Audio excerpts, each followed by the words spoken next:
Hi everyone, this is Logan Hertz with Hazeltine LLC. We are now doing part two of our financial malpractice Dave Ramsey edition. I have with me Peter Nelson. Peter, how you doing? I'm living the dream, Logan, living the dream. Good to see you, Peter. Okay, so we're going to continue what we were doing last time. Is a cash value buildup. Now, the cash value buildup is the other $95 out of $100 approximately. Could be $91, could be whatever, but it's somewhere in that range. Nationally, across the top 10 whole life insurance companies, it is $95. Okay, so $95 going into cash value, $5 purchases the same amount of insurance, life insurance. Okay, like I said, that is completely incoherent. Um, you know, he he's saying, $95 goes to cash value, $5 goes to death benefit. In part one, I talked about why that's totally incoherent because cash value and death benefit are not two different things. They are not separable. Again, he's throwing out numbers without ever explaining where those numbers came from, how they were calculated, where's the link to the study that showed that. He also says he throws out another interesting number, the top 10 whole life companies. Well, how are you defining the top 10? I'd like to know what your top 10 whole life companies are. Top 10 by revenue, top 10 by volume of policies sold, top By 10 by dividend? quality of their products, top 10 by number of employees. Like how are you calculating that, right? It just goes back to how he throws out a number because that makes him sound definitive. But if you don't explain where that number comes from, it doesn't mean anything.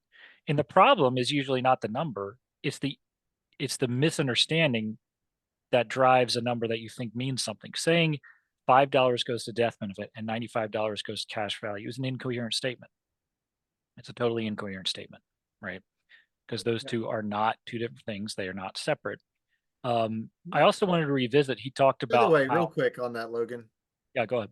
if me or you called up one of our mutual companies and we said that, hey, say something like that, what do you think they would say to us?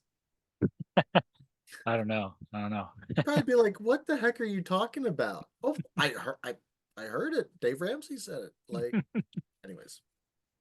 Yeah, yeah. Um, so also he talked about, how supposedly the death benefit and whole life cost 20 times what the death benefit and term costs, right? And we pointed out again how, well, what the death benefit costs, quote unquote, is a function of how you design it, right? And death benefit is just one of several different variables to consider. So those two different policies I showed you, you wouldn't say, well, the one policy where the death benefit is cheaper is a better policy.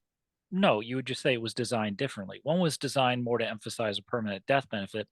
Another was designed more to emphasize early cash value, right? And both are good policies. It just depends on what are you trying to accomplish with this whole life policy, which is something he never even asked, by the way. Never in this video does he ask, why did you take out this whole life policy? What is your purpose? What are you trying to accomplish? Because depending on that is going to drive how I design not just your individual policy that you may have, but your overall financial solution. So we're not ever asking the question, what are we trying to accomplish? Right. But I want to show you a term because I did want to go ahead and run a term. And by the way, he says 15-year, and then he says 15-year term, 20-year terms. Like, wait a minute, which is it? 15-year term, 15-year level term, and 20-year level term do not cost the same. No. So at the very least, you're being imprecise. You're throwing out numbers, and now you're equating 15-year and 20-year level terms as if they're the same. They're not. 20-year level term is going to cost more than 15-year level term, right?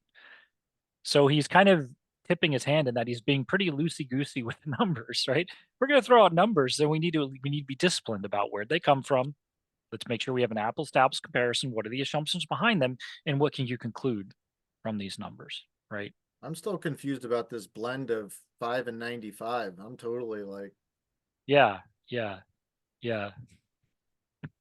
Sort of like saying when you buy a house, Peter, $95 goes to the foundation, $5 goes to brick and mortar. Or something. I don't even know what the right do you analogy would build be. It's just incoherent. do you build whole life like that with a with a blend like that?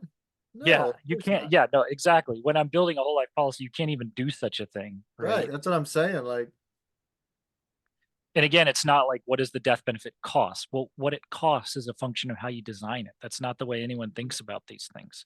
And it's a big Okay. difference between, he's talking about, you can't talk about term that's gonna less than a 2% chance of paying out versus a whole life policy that if I tell people, I guarantee if you pay this premium, it's contractually guaranteed to pay out.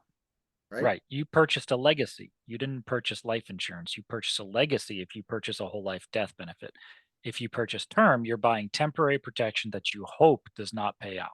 So you hope you get nothing out of it. Whereas with whole life, you're guaranteed to get something out of it. Okay, so let's go back to some of these examples. So here is the whole life policy. We're paying a $10,000 premium. Here's one of the whole life policies and getting a $781,000 death benefit. Okay.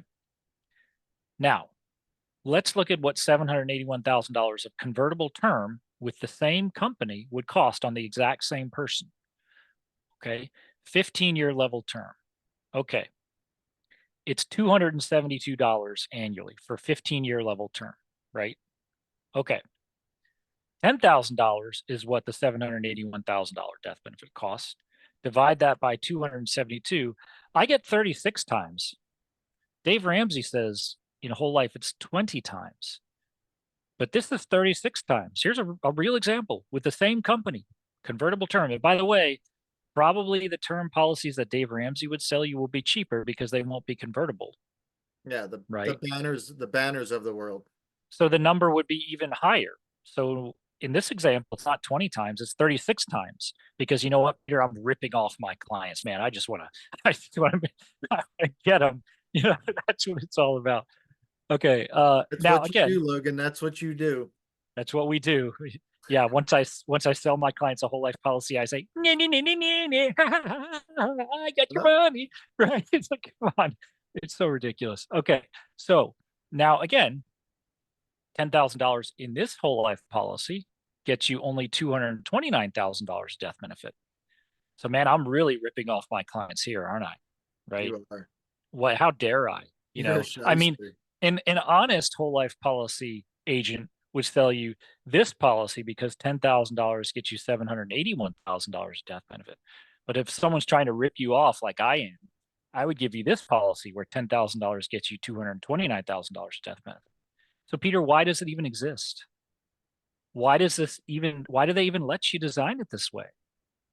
Right? I don't know. The answer, of course, it's of course based on what they want the policy right. to do. Like we pointed out before. Okay, yeah. This policy has a much lower death benefit, but it has much more cash value. Look at that. $7,500 of cash value in year one for a $10,000 premium, right? So it was designed different. It's not that the death benefit is more expensive. No, it's that it was designed more for cash value accumulation and less for death benefit. So I designed the policy differently. But here's another example. Okay, $229,000 death benefit on this whole life policy. What would that cost in terms of 15-year level term? Exact same company. Okay. I had to do $250,000 term because that's the lowest they would go. It costs $139, right? So $10,000 divided by $139, 71 times, Peter, almost 72 times. Here, this whole life policy costs 72 times what a 15-year level term policy would cost. But Dave Ramsey says it costs 20x, right? So again, these numbers can be whatever we want them to be. It's a function of how you design it. These are incoherent statements, right? So, and clearly I'm just trying to rip off my clients. That must be the only reason that death benefit is so quote unquote expensive, right? It must be that, right? Yeah. And I should have run 20-year level term. I'll have to do that next time because he says 15-year, 20-year level term as if it's the same. It's like, wait, no, that's not the same. A 20-year level term policy is going to cost more than 15-year level, right? So he's using numbers and he's clearly showing you that he's not being at all precise with the numbers. And again, they're incoherent. I can make that death benefit cost whatever you want in whole life. What it costs is not the right question. Question is, what are you trying to use it for? And then I'll design it according to what you're going to use it for. Are we talking about estate planning? Are we talking about key man insurance? Are we talking about infinite banking? Are we talking about retirement planning? Are we talking about just a permanent death benefit? What are we using it for? And that's going to drive how I design it, right? Absolutely. Okay. Let's move on a bit. Now, so then the gripe that those of us have that hate whole life insurance, and it's not a mild dislike, I hate it. I'm glad he's at least honest about that. He's honest that he has a knee-jerk, strong emotional reaction. It's not really based on reason or logic. Okay. But let's go on a little further. Is that what happens to that $95? And in cash value, what you will do, and you're well past this, but if you went back and looked at your policy pages, your cash value buildup for the first 3 years, your savings buildup is zero. 100% of the $95 goes to fees. It's from That's interesting. He said the cash value buildup is zero in the first 3 years. Well, let's take Wow. policies. Logan, pull up that whole life policy real quick. I gotta Let- see if he's let's right. just go. Let's just He's go gotta back be to right. this. Yeah, I mean, right. Dave Ramsey says it's zero, right? Dave Ramsey says it's zero. Okay. Well, let's take a look. In this policy, I paid a $10,000 premium in year 1. My cash value is 7,500. That's not a zero, is it, Peter? Well, I'm confused. Yeah, me too. You're telling me he's not right? He's making these pretty confident, dogmatic statements. I mean, he must be right, right? He wouldn't just like not know what he's talking about. I mean, he's an authority figure, right? So if Dave Ramsey says your cash value in the first 3 years is zero, I mean, he's throwing out all these numbers, right? So yeah, zero for the first 3 years. Well, hold on. In this policy, I pay in $10,000. I have $7,500 of cash value in year 1.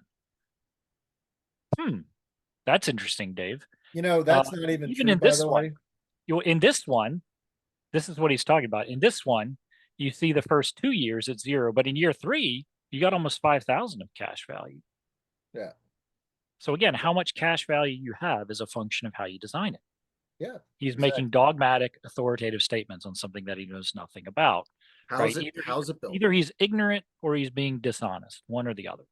I honestly, I don't think he's being ignorant on this. I think he knows, and I think he's distorting it because that's what he does, and he can't get in trouble for it. Yeah. Right? So when people throw out numbers, be suspicious. He says it's zero for the first 3 years. Here you can see clearly it's not. It's whatever you want it to be. I can design it a lot of different ways. Okay. So yeah, that is like all the other numbers he's thrown out, that is wrong. And That it's one's a big one, demonstrably by the wrong. way. Yeah, it's wrong and it's demonstrably wrong. Okay. So the cash Very, value, very you're not easy. going to have any cash value for the first 3 years. I got to write that. Hold on, I got to write that down. Yeah. No cash value first 3 years. Okay, here we go. Let's keep going. front loaded as an investment, which in and of itself is not necessarily evil. It's just frowned upon in the financial planning world by and large. The second thing is that once you do start building it nationally, and again, don't know your policy, but it's not going to be substantially different. The average rate of return on the $95, if you look at your actual cash value buildup, including the 3 years of zeros on the front end, it ends up being an average of about 1.2%. Let's be generous and say it's double that, 2.4%. Still not a good long-term investment. If I could get 2.4 on my money market, I'd be dancing a jig. Okay, so once again, he's throwing out that word investment. No, it's not an investment. Okay. So, and he says if I could get 2.4% of my money market, I'd be dancing a jig. Well, that's a more fair comparison because this is more of a savings account than an investment account because we're not taking on market risk. But again, he's throwing out a number without saying where it came from or how it was calculated. So he says definitively, you get 1.2% IRR on cash value in a whole life policy. Okay. And then it says, well, let's be generous and say it's 2.4%. Okay, well, let me just share with you these policies again. Okay, let's take a look at these policies that But did he, I pulled up. Logan, did he say early on, or did he just say for the life of the policy? He said I think he said including the first 3 years. He didn't specify. That's another important Oh, question too. He okay. didn't I just specify wanted to- over what time frame are we looking, right? Because he's not being disciplined with numbers. But let's look at this. On this, I have this handy dandy IRR report, Peter, so we can see what's the IRR on the cash value. Keep in mind, this is an all-base policy. I didn't really do anything fancy in terms of design. So yeah, if we're looking, Peter, if we're looking at the IRR on the total cash value, obviously in the early years, it's going to be negative. Okay. But he's talking about over the long term, right? Well, wait a minute. 3.27%. If we look in year 20, your IRR on the cash value, this is not a fancy policy. This is just an all base vanilla policy with a good mutual company. The IRR is 3.13%, right? Now you're going to keep this policy in force until the day you die, right? So more realistically, we should look further on. Oh, now it's 4.24%. Notice how it's getting better every single year. What's the taxable equivalent yield on that? Yeah, good question, because it's all tax-free, right? It's a 4.24% return, tax-free, with no market risk, where you have guarantees it cannot go down, plus you have death benefit protection, plus you have the long-term care protection, right? So what would the equivalent be if you had it in a taxable investment account where you're taking on risk and volatility, and now you have the extra cost of paying for a term policy, because presumably you still want life insurance, right? Yeah, it would be And how are you going to it would provide be- for legacy? depending on the too? tax bracket of the person, but at least 5.5%, right? Look at, and now if you look over the long run, 4.44% is your IRR. And let's not forget the IRR on the death benefit too, because that death benefit will be paid, Yeah. right? And That this death was benefit will be paid, and this was a plain vanilla whole life, right? right? Right. This is a plain Jane vanilla whole life policy. I didn't really do anything fancy. With both of these policies, I didn't spend a lot of time in case design. Yeah, no, And I'm not. also, again, it's like myopically focusing on one thing. So first he's myopically focused on what does a death benefit cost? Well, it costs more, so it's a bad policy. Now he's myopically focused on what's the internal rate of return on the cash values, if that's the only thing that matters. Well, it's not, but clearly we can see it's not 1.2%. It's not even his generous 2.4%. It's north of 4%, and that's tax-free with no market risk. Let's take a look at this other policy, which designed a little differently, and look at the IRR, okay? And notice it's higher. We're already at 4.3%, right? It's a higher IRR. We're up to 4.84%. We're up to almost 5%, right? I mean, where's he getting these numbers from, Peter? He just keeps throwing out these numbers without explaining where they came from or how they are calculated, and I can easily demonstrably show that they are false. No, the number accountability. is not He says it. 1.2%. The number is north of 4%, clearly. Logan, if he says it, it's got to be right. He sounds so confident. Yeah, you're right. I mean, it sounds so dogmatic, and he knows what he's talking about. He's got this platform. You It's said hard to believe that his dogmatic. numbers are easily demonstrably proven to be false, right? Sort of like government statistics, right? Or when politicians start throwing out numbers so dogmatically and definitively, they must be right? I mean, they're so confident. You know, you ever heard the old joke? When do you know when a politician's lying to you? When his mouth is moving. When his lips are moving, yeah. Okay. So anyway, I mean, this is not, I'm just, as people can see, this is not hard to prove that he's wrong, right? What he's saying here is false, period. That's demonstrably true. It's demonstrably false what he's saying. Okay. Let's move on. But Right. but not on my long-term investments. My long-term investments need to be north of 10% to be beating inflation and taxes. And so it's a horrible rate of return on a long-term investment. And those two things are bad, but the stake in the heart of whole life, and the reason the entire financial planning community that are not in the whole life insurance business have abandoned whole life. No one sells this but whole life insurance agents. No one sells it anymore. No traditional financial planner, no SmartVestor Pro, no one in the financial world sells it. The only people that sell it are whole life agents. They've gone. Okay. Well, I mean, that in itself, if the only people who sell it are whole life agents, That's like saying the only people who sell real estate are realtors. Well, okay, that doesn't mean anything. Does that mean real estate's a horrible investment just because the only people who sell real estate are the people who sell real estate? That's a tautology, right? Was he inferring that no fiduciaries sell whole life insurance? Yeah, that's what I was going to get to. It's like, So he's saying, let me back up a step. Okay, so first of all, he's saying, okay, everyone hates it. First of all, that's a bandwagon argument. There have been lots of assets in the past that everybody, all the purveyors of approved wisdom were against that turned out to be great investments.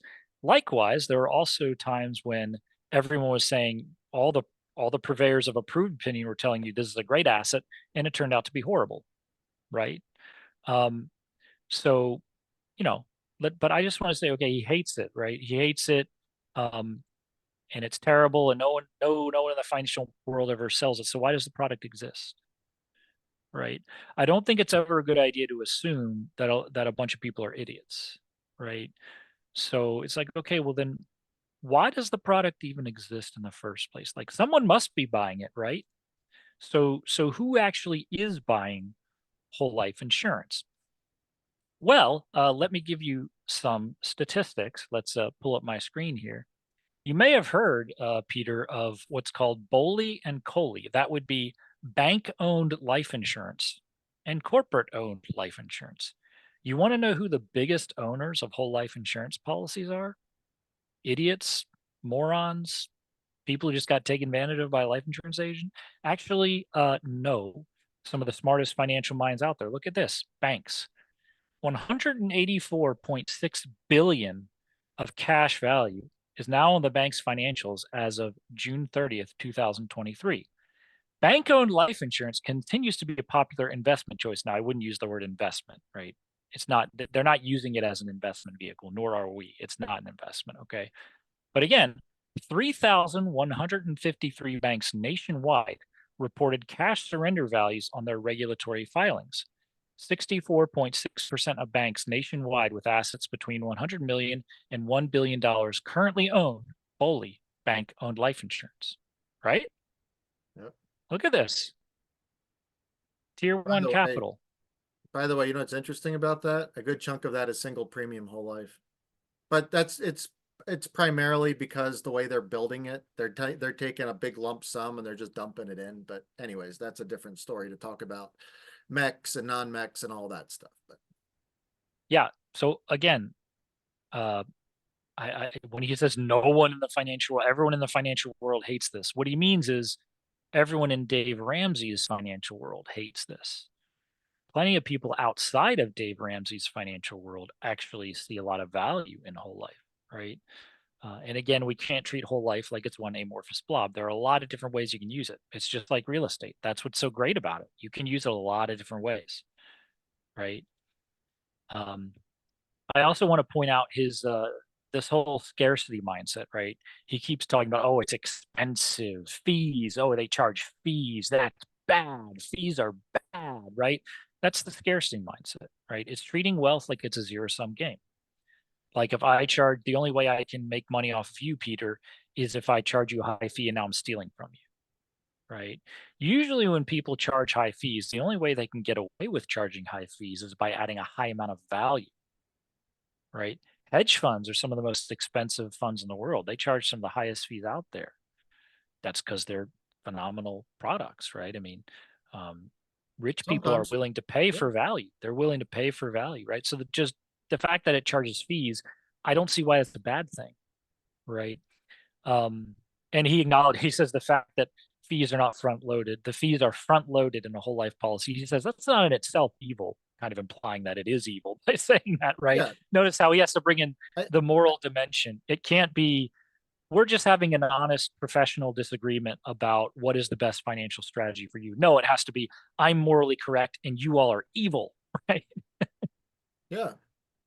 I mean, but So does you're he about to also say something. mention that by the end of that contract, all the fees are pretty much gone out of it?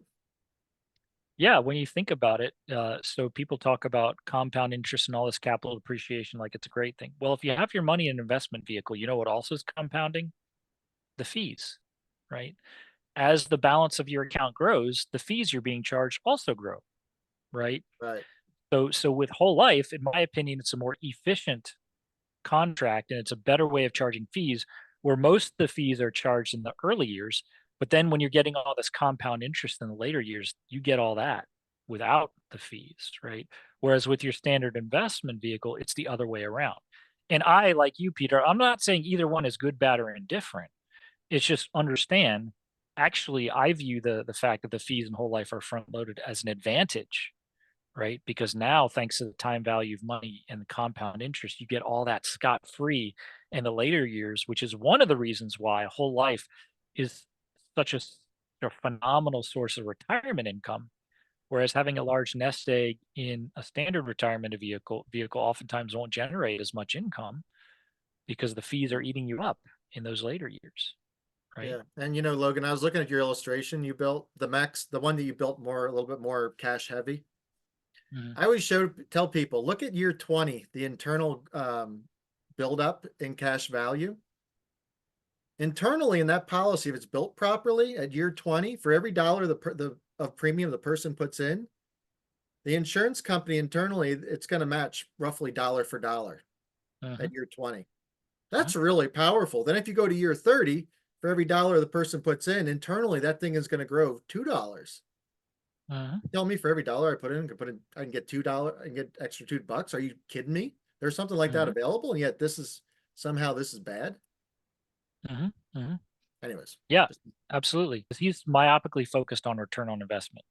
Really, I mean, there are lots of different ways you can look at this, but one of the ways I like to look at it is in terms of cash flow, because it's all about cash flow. It's not about return on investment, right?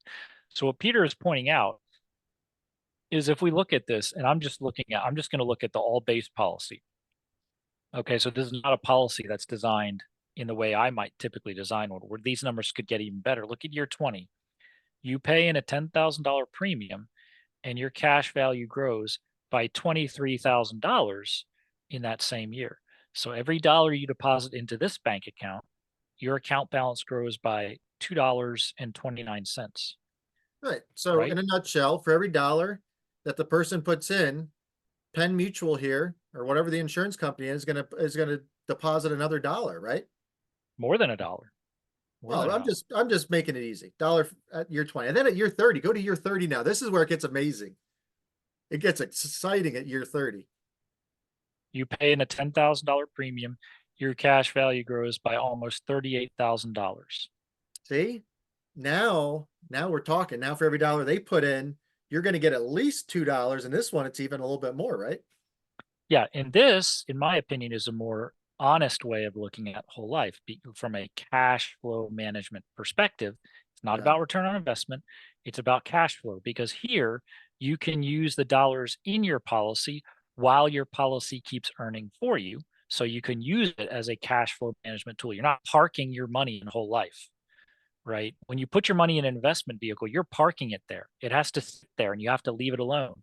Here, it's the opposite. You're freeing up your capital by running your capital through this tool. You can use it via the policy loan feature. Meanwhile, your whole principal balance keeps earning for you. So this, I think, is a much better way of understanding the power of whole life insurance and why rich people and banks and corporations have so much of it, right? It's a much more efficient cash flow management tool than a bank account. Well, here's the other thing too, Logan. So they paid in $10,000 a year for 30 years. So they paid in 300,000, right? Let's look Hmm. at that total death benefit of 1.2 million. This is Hmm. what I say to people all the time. Do you realize how brilliant you are? Do you realize that you could actually spend at that very moment, you could spend the majority of that money while you're alive. And then the minute you die, the death benefit would actually replenish well more than what you paid in. So that the Hmm. people that took care of you could be taken care of as well. That's the Hmm. power of leveraged death benefit that nobody we all do I think a poor job at times actually talking about the power of the leverage, right? Yep, absolutely, absolutely. We let other people define the terms of the debate. This is why they're so focused on return on investment, which is an irrelevant metric. It's how Wall Street can manipulate you into parking your money in their vehicles without really giving you anything liquid, right? Um, so okay, so let's continue with this clip. And I'm just curious. Do you think he's going to mention anywhere during this call? He's going to mention the Ernst & Young report, by the way? Yeah, probably not. Probably not. On away from it. And this is the reason. Once you've paid the extra $95 to build up, and on your $680 premium, you said you had a 1 point something million dollar policy? I've got $1 million. My wife has $500,000, and that's our combined premium is Okay. 680. Okay. Yeah. So 1.5 million. If you die, your wife, the beneficiary, I assume, would get $1 million. That's her face. My daughter. It doesn't matter. If Okay. but yes. Yeah. Correct. Whoever the beneficiary is going to get the $1 million. Right. That's Right. what they're going to get. That's all.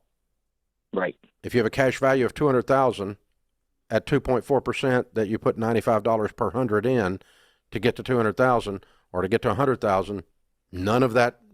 So you have a savings account that for the first 3 years you put in there gives you nothing. After that, it pays 2.4%, and when you die, they keep your money. All right. No, they don't keep your money. Cash value is the net present value of that future death benefit. So $1 million is what you have. The cash value is how much of that $1 million is liquid and available to you. Death benefit is the total value of your house. Cash value is how much equity you have in your house. When you pay off your mortgage, you wouldn't say, well, the bank kept all your money. No, now you have a paid off house that you paid off the mortgage. Now you have a paid off house. You own all the equity in your house free and clear. It's the same thing here. The insurance company doesn't keep your money. They pay you the death benefit, which includes the cash value. The death benefit is inclusive of the cash value. So again, these are incoherent statements because Dave Ramsey is treating cash value and death benefit like they're additive, like they're two different things. They are not. Cash value is how much of that death benefit is liquid. Death benefit is the total value of the policy, right? Yeah, and this one drives me, this is probably the one that drives me bonkers more than anything, Logan. And this is the way I explain it to clients. Let's pretend you got a regular savings account over here and you got your cash value life insurance policy. Let's pretend they're making the same amount of interest and the same amount of cash is in them. And you die, okay? Now that savings account is going to pay you $200,000, right? But over here, my cash value policy is going to pay you $1 million income tax free. Which one of those would you prefer?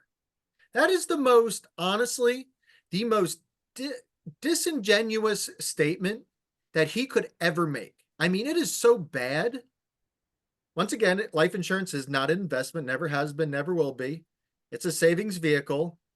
The biggest ripoff is the savings account because it doesn't pay a leveraged death benefit, right? That's right. It's a self-completing plan. When you put your money into a savings account, there's no guarantee your plan is going to work out.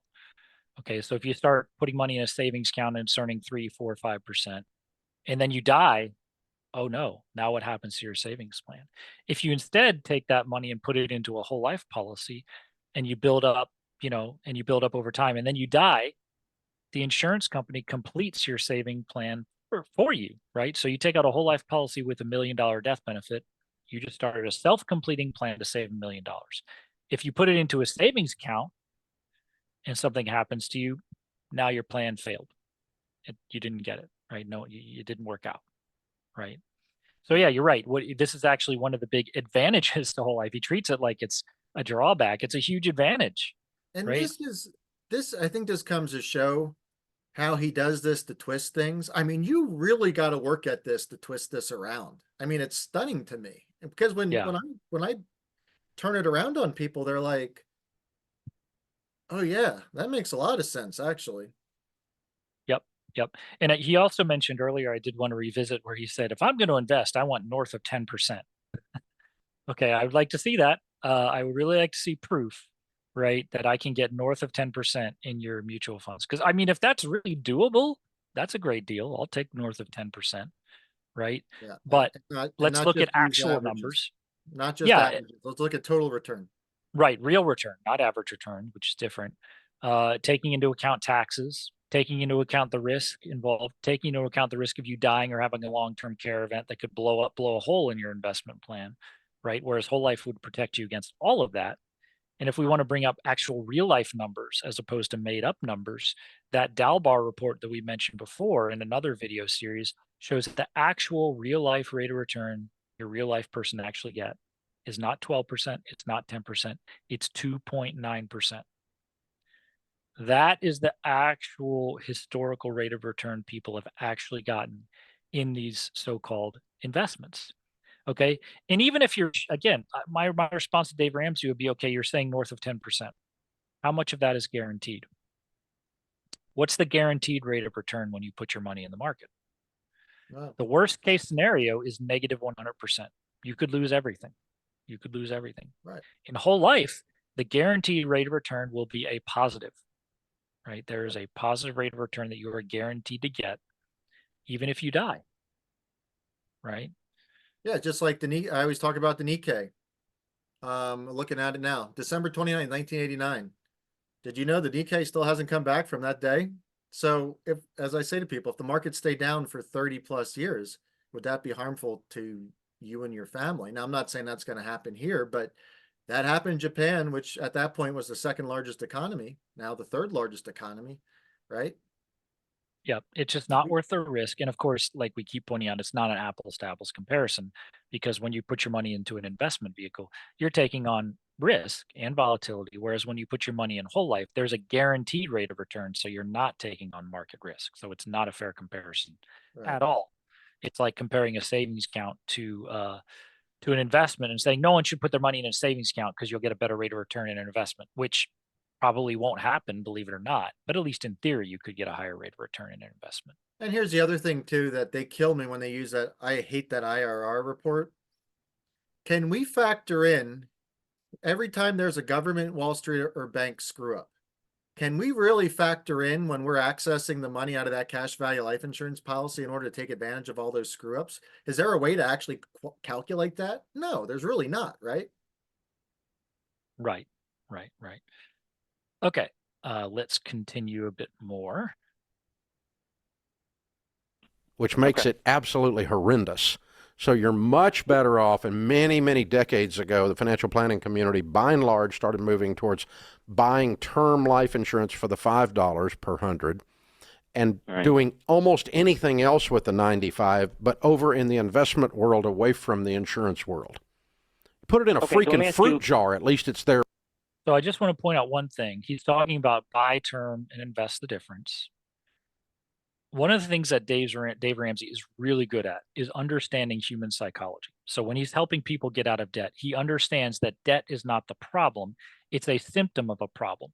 And there's a huge psychological component to it. And that's why Dave Ramsey is awesome at getting people out of debt. There's a similar thing here. He says buy term and invest the difference. That's not what people do.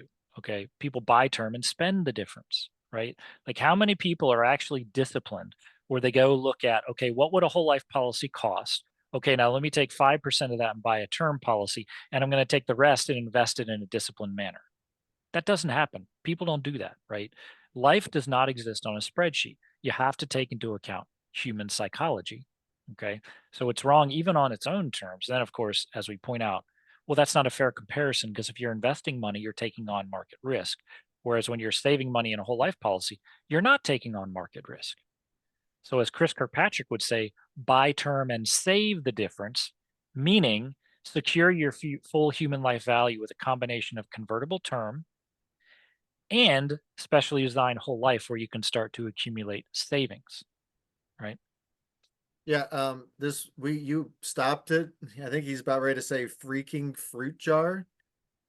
You're better off putting the money into a freaking fruit jar than putting it into a cash value life insurance policy. I mean, you want to talk about financial malpractice? That's financial malpractice right there. Yeah, now, and let me just joking, but it didn't sound like he was joking. Yeah, and let me turn that around. I'd say, Peter, you're better off putting your money in a freaking fruit jar than into mutual funds or 401ks. You know why? At least you're not taking on risk, right? When you put your money in the fruit jar, your money is still going to be there if the market crashes, right? If you put your money in a fruit jar in 2006 and then you pulled it out in 2008 when the market crashed and started buying stuff on the cheap, you would have done very well, very well. Whereas people who put their money into mutual funds were devastated A lot of people thought they were going to retire, and boy, were they hit hard. Well, that can't happen if you're putting your money in cash value life insurance. Yeah. Hey, I had people in some of the, most popular mutual funds out there in 2007, 2008. They got blown up. Or when you die. Okay, so you said would your advice be to just terminate those policies and just do what you suggested, purchase relatively inexpensive term life policies and then put additional money? I mean, I do have investments. I mean, I could just up those investments. I invest into mostly directly in the S&P 500. I've got a 401k. Exactly. So would you But get the term life in place first. Yeah, exactly. Get your term in place first. Never cancel life insurance until you've got new in place, because we don't want. Good. That is good advice. I want to give credit where credit is due. Dave Ramsey is giving good advice. You never cancel a life insurance policy until you have that replacement policy in force, just in case something happens to you or you don't get approved for that policy or whatever. So that is good advice. Let's go a little further. Want you to have the proverbial milk truck or bus in the middle. Okay. Between the two. So just look at the money I've been spending over the last 5-10 years. Is just write that off and just start. It'll make you want to throw up. Yeah. Yeah. Okay, now that is financial malpractice.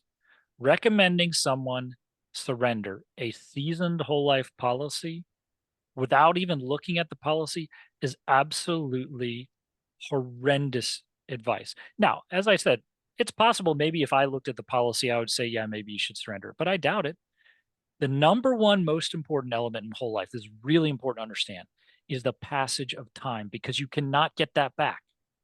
If you planted a seed tree 15 years ago and then you uproot it and you say, okay, well, now I'll just plant another tree. Well, now you got to wait 15 years. You can't get those. You cannot get that time back. It's really important to understand that when you surrender a whole life policy, you cannot get those years back. You cannot get it back. Okay. So that is absolutely horrendous advice. So, you never want to surrender a whole life policy that's been enforced for a while, even if it was not structured properly. And here's why. Again, let's just go back and take a let's look at what we were looking at before. Let's look at your plain Jane policy. Take a what we were looking at before. Okay, so this is just an all base policy. Okay. So, let's say I'm assuming he's a few years in. He didn't say how many years into the policy he is. We don't know. Let's say you're didn't you just say like right off the last 5 to 10 years or whatever? Maybe, I don't know. There's a big difference between. Like that. Okay. So if so it's been 5 years, you're in year 6. Okay. If you pay that $10,000 premium into the policy, your cash value is going to grow by $11,000. Why would you not want to pay that premium? You can pay the $10,000 in, then take out a $10,000 policy loan and go make those investments you want to make. Meanwhile, you still have $11,000 more in cash value that's earning for you in the policy. The next year, you can do the same thing. Pay that $10,000 into the policy, take out your cash value will grow by $12,000. Okay. And now you can take out a $10,000 policy loan and go and make that investment. You went through these painful early years of capitalizing, right? Where you're getting, no cash value so that you could get to the point of cash flow efficiency where every dollar you pay into the policy results in more than $1 of cash value growth. If you surrender this policy, you cannot get those years back. You cannot rewind the clock. The most important element in a whole life policy is the passage of time. It ages like a fine wine. Your best policy is your oldest policy. Okay. So if you come to me with a horribly constructed policy and you're in year 1 or year 2, it might make sense to eat the loss and surrender the policy. But if you've gotten past year 5, it's really hard for me to imagine a scenario where it would not make sense to keep that policy in force. Okay. Now let's talk about some other things. Dave Ramsey doesn't seem to realize if you don't want to pay that premium, you have options. If you're in year 5, you have $26,000 of cash value. You can use that cash value to pay premiums. You can also take a reduced paid up, meaning you can tell the insurance company, I never want to pay any more premiums into the policy. And they'll say, okay, you'll see a one-time reduction in your death benefit, but no reduction in your cash value. And then your cash value will start going up again, and your death benefit will start going up again because you're still being paid dividends. And here's an example of what that might look like. In this policy, I'm showing you taking a reduced paid up. In this example, it happens in year 8. So we've been paying in that $10,000 here, and then in year 8, we take a reduced paid up. We tell the insurance company, I don't want to pay any more premiums into the policy. By the way, you would never want to do this, right? You're going to get a lot more out of it if you keep paying those premiums. I think you saw in the other policy why you should want to pay those premiums, especially in the later years. But this is just showing you do have options, right? If you don't want to pay for the policy anymore, you don't have to, and you can still keep the policy. So what happens? Okay. Notice our death benefit has grown from a starting $229,000 death benefit to $310,000. Then what happens? We see a one-time reduction in the death benefit, right? It went down from $310,000 to $221,000 because we took that reduced paid up. Now the policy is fully paid up. Okay. Notice we saw no reduction in our cash value. Our cash value went up from $72,000 to $76,000. Okay. And after that 1 year, both your cash value keeps going up. Then it goes up to $80,000. Your death benefit keeps going up to $227,000. And it continues without you contributing anything more to the policy. So you don't have to surrender the policy. You could just take a reduced paid up if you wanted to. But if you're in, let's say you're in year 10. Okay, so it's been 10 years now, you're in year 11. You pay that $10,000 premium. Your cash value grows by $15,000 in that same year. Why would you not want to pay that premium, Peter? I don't know. Why would you not want to pay that premium? So the most important element in any whole life policy is the passage of time. And that's really important to understand. You cannot get that time back. Okay. And my offer to this guy and everybody else who's thinking about surrendering a whole life policy is I'll buy it, sell it to me. Whatever cash value you have, I'll pay you more. There is a secondary market for whole life policies. This is actually kind of important.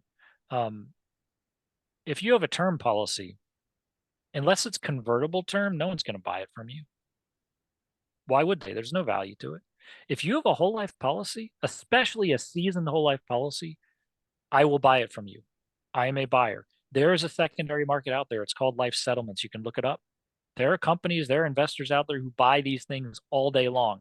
So someone takes Dave Ramsey's advice and says, I want to surrender the policy. They come and say, whoa, hold on. I'm a sophisticated investor. You don't see the value in this, but I do. I'll buy it from you. Whatever the cash value is, I'll pay you more. Right? If there's no cash value, I'm still going to pay you. Mm-hmm. Right? So a really valuable asset like whole life is going to have a secondary market where very sophisticated investors buy these policies. So if you're thinking of surrendering a whole life policy, please come talk to me. I will buy it. Absolutely. Okay. So again, we'll go a little bit further, but yeah. So that is horrible advice. Now, it not only is it horrible advice on its face, he also didn't even bother to look at the policy, right? Yeah, I don't know how you can actually make a judgment call based off of what he just did. I mean, and you know what? I honestly feel like this is a setup. I hope it's a setup, actually. Like they're having some guy call in and just making this up. I hope so. Well, I really do. The problem there, even if it is a setup, the problem there is people are going to listen to this, take it seriously. Oh no, I'm not There's saying someone it's right. listening to this who probably went and surrendered his whole life, a well-structured, seasoned whole life policy because of this particular clip. I agree. But if this was an actual policy, this is financial malpractice beyond belief. Yep. Yes. But that's Yeah. the Okay. case. Now you will get your cash value out by canceling the policies, whatever it is. Okay. That Okay. doesn't die. It doesn't die then. But you never get both. Yes, you do. Cash value is the net present value of the death benefit. Cash value is how much of your death benefit is liquid. So you always get both. It's just a matter of how much of that death benefit is liquid. Cash value is not additive to death benefit. It's part of the death benefit. I understand. You never get the Okay. insurance and the investments, and you're always paying for It's not an investment. both. And that's Got it. the consumer You're not paying for both because they're not two separate things. You purchased a permanent death benefit. How much of that death benefit is liquid is what the cash value is. Just like when you buy a house, you wouldn't say, I'm paying for the house and I'm paying for the equity in the house. No, that's the same thing, right? How much equity you have in the house, right, is how much of that is liquid and available to you, at least in theory, right, when you borrow against the house. And then there's the total value of the house, right? So you wouldn't say, when I buy a house, I'm paying this amount to the total value of the house and I'm paying this amount to the equity in the house. No, that's the same thing. Equity in the house is how much of that house is actually yours versus how much is still mortgaged. advocate like us, our reason for hating on these things and just saying they're absolutely horrible. It's an antiquated product from the 40s and 50s. First of all, I like traditional products. So when he says antiquated, I think that's a good word. I like traditional. I like time-honored, bedrock, solid, stood the test of time. And no, it's not from the 40s and 50s. That company I was showing you, Penn Mutual, they've been paying dividends every single year straight since 1848. I want traditional. I don't want these new products that blow up in your face. I don't want this risk. I don't want these fancy schmancy Wall Street snake oil. I hesitate to use that term, but I want something that's traditional, time honored. I want to invest and set up my financial house on bedrock traditional financial products like whole life. It hasn't been around since the 40s and 50s. It's been around much longer than that. Well, maybe And he there's meant never- maybe he meant the 1840s and 50s. Yeah, maybe that's what he meant. Maybe that would be accurate. Maybe that's what. In fact, depending on how you measure it, it actually goes back further than that. Yeah. So yeah, I would like to have my safe money in an asset where there's never been a down year, and they paid a dividend every single year since 1848. Yeah, you mean even during the Great Depression? Yep. Hmm. Yep. That's interesting. How many of the mutual funds that Dave Ramsey is recommending can say they've paid dividends every single year straight since 1848? Wow. Every single one of the insurance companies that I work with have paid dividends every single year for over 100 years straight in their whole life, their participating whole life policies. Yep. Right? So it is a traditional product, right? I am a traditionalist. I want traditional. Traditional doesn't necessarily mean old or old fashioned, right? It means something that has stood the test of time and is still with us today, right? There are things that are old that are kind of dead, that died out. Whole life has not died out, and there's a good reason for that. It's so bedrock. There's a reason why rich people, banks, savvy real estate investors, corporations, right, all are running a lot of their capital through specially designed whole life insurance policies. You can read What Would the Rockefellers Do by Garrett Gunderson. Read about how very sophisticated people have been using these vehicles for generations, right? All right. So I think that's probably a good place to put a pin in it for today. There's more to go, but guys, this is financial malpractice. If you have a seasoned whole life policy, you cannot get back the passage of time if you surrender that policy. You just did all the hard work to plant the seeds in the ground, and now you're realizing a great cash crop harvest. And what Dave Ramsey is telling you is, now that you've done all that hard work to plant the seeds, right, and it's just about to create this harvest, sell it for pennies on the dollar. That's what he's telling you to do. Yeah. The most important element in the whole life policy is the passage of time. They get better every single year, just like we were showing you the cash flow efficiency, right? As you showed here, Logan, even the not probably properly structured plain Jane whole lives, they still need time too, right? So I mean, you just can't get that time back. So that was a great leave off point. Yeah, this was just the I am going to show that. Yeah. So again, like we said before, if you're in year 6, you paying a $10,000 premium, your cash value grows by more than 10,000. Why wouldn't you want to pay that premium? Year 20, you paying a $10,000 premium, your cash value grows by $22,000. So it's a dollar for dollar match at year 20, right? And again, you can use the money while it still keeps earning for you, right? And that's a So it's tax-free not like, dollar too. yeah, and that's why you can, if you want, let's say you want to do the Dave Ramsey thing and say, hey, I want to take this 10,000 and put it into mutual funds. Okay, take that 10,000, pay it as a premium into your whole life policy.